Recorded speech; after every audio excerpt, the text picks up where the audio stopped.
Assalamualaikum warahmatullahi wabarakatuh. Perkenalkan kami dari kelompok 7 yang beranggotakan Ahsan Waladi, Ivori Chandra, saya sendiri Sinta Safitri, dan juga Adinda Suci.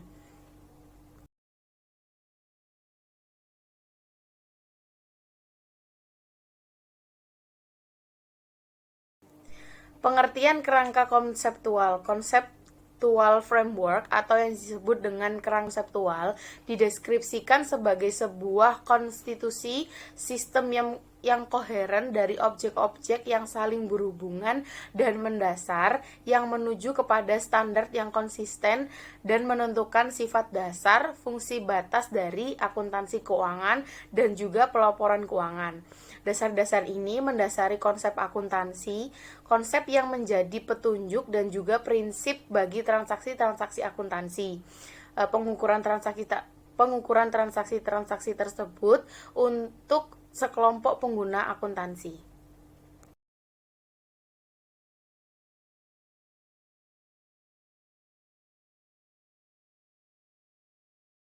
Klasifikasi dan konflik kepentingan. Perumusan tujuan akuntansi tergantung pada penyelesaian konflik kepentingan yang terdapat di pasar informasi.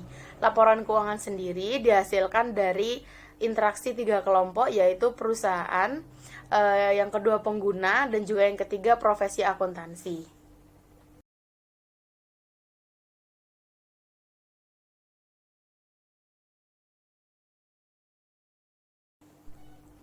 Perumusan tujuan laporan keuangan. PAB Statement nomor 4 mengklasifikasikan tujuan laporan keuangan menjadi tiga, yaitu yang pertama tujuan khusus, yang kedua tujuan umum, yang ketiga tujuan kualitatif.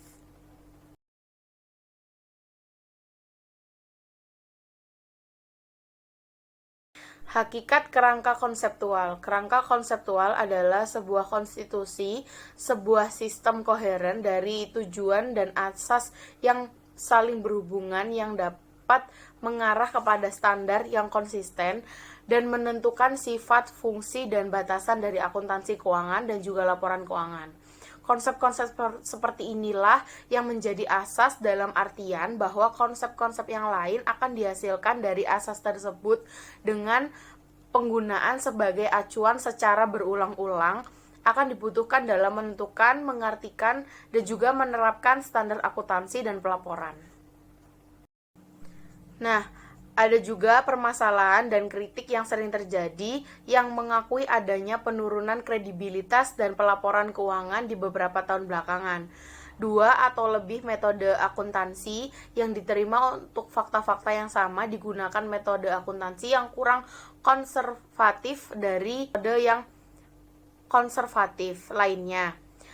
Digunakan pencadangan untuk meratakan fluktuasi pendapatan secara artifikal. Laporan keuangan yang tidak mampu memberikan pengertian akan masalah likuiditas yang segera terjadi. Adanya optimisme yang belum mendapatkan penyesuaian dalam estimasi jumlah yang akan diperoleh kembali. Umumnya pendanaan yang tidak tercatat di neraca atau yang hanya berupa pengungkapan dalam laporan keuangan.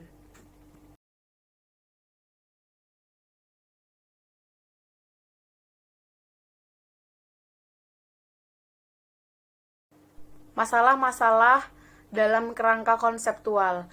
Masalah-masalah konseptual yang berhubungan dengan penempatan standar antara lain, yang pertama pandangan mengenai laba atau penghasilan mana yang harus digunakan. Yang kedua, masalah pendefinisian. Yang ketiga, konsep pemeliharaan modal atau penembangan biaya mana yang harus segera digunakan. Yang keempat, metode pengukuran mana yang harus digunakan.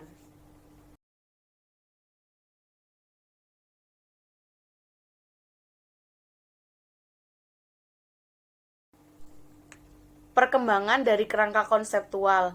4 tingkatan dalam ruang lingkup, yaitu tingkatan pertama, tingkatan kedua, tingkatan ketiga, dan tingkatan keempat. Perkembangan Kerangka Kerja Konseptual FASB atau Financial Accounting Standard Board telah menerbitkan 6 Statement of Financial Accounting Concept yang berhubungan dengan pelaporan keuangan entitas bisnis, yaitu mulai dari SFAC nomor 1 hingga SFAC nomor 7. Tujuan pelaporan keuangan. Tujuan dari pelaporan keuangan oleh perusahaan bisnis antara lain yaitu memberikan informasi yang berguna bagi para calon investor atau kreditor maupun yang sudah ada dan para pengguna lainnya dalam membuat investasi, kredit, dan juga keputusan lainnya. Lalu memberikan informasi untuk membantu para calon investor dan kreditor serta para pengguna lainnya yang sudah ada dalam memenuhi jumlah waktu dan ketidakpastian dari penerimaan kas prospektif untuk dividen atau bunga dan penerimaan dari penjualan, penebusan, atau jatuh temponya surat berharga atau pinjaman lainnya. Lalu, tujuan pelaporan keuangan yang lainnya bisa juga memberikan informasi mengenai sumber daya ekonomi dari perusahaan, lain untuk sumber daya tersebut, serta dampak dari transaksi-transaksi, peristiwa-peristiwa, dan juga kejadian yang mengubah sumber daya dan juga klaim atas sumber daya tersebut. Nah, yang terakhir ada juga memberikan informasi mengenai kinerja perusahaan selama periode tersebut. Nah, untuk tujuan dari pelaporan keuangan oleh perusahaan non-bisnis sendiri yaitu tidak memiliki indikator kinerja yang dapat dibandingkan dengan laba perusahaan bisnis. Dan yang kedua, pada umumnya tidak menjadi subjek ujian dari kompetisi dalam pasar. Terdapat 3 karakteristik utama perusahaan non-bisnis. Yang pertama, sejumlah sumber daya diterima dari penyedia sumber daya yang tidak mengharapkan untuk menerima pembayaran kembali ataupun keuntungan ekonomi yang proporsional terhadap sumber daya yang telah mereka berikan. Yang kedua, operasi bisnisnya ini terutama bergerak untuk tujuan-tujuan selain penyediaan barang atau jasa yang mendapatkan laba atau ekuivalen laba.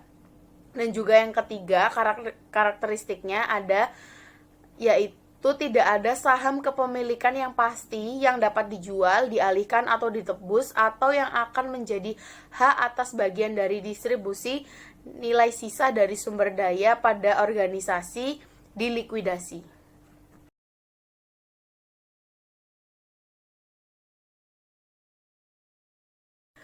Konsep-konsep fundamental, karakteristik kualitatif dari informasi akuntansi ada 4. Yang pertama, relevansi, yang kedua keandalan, yang ketiga kualitas sekunder, yang keempat pertimbangan biaya manfaat.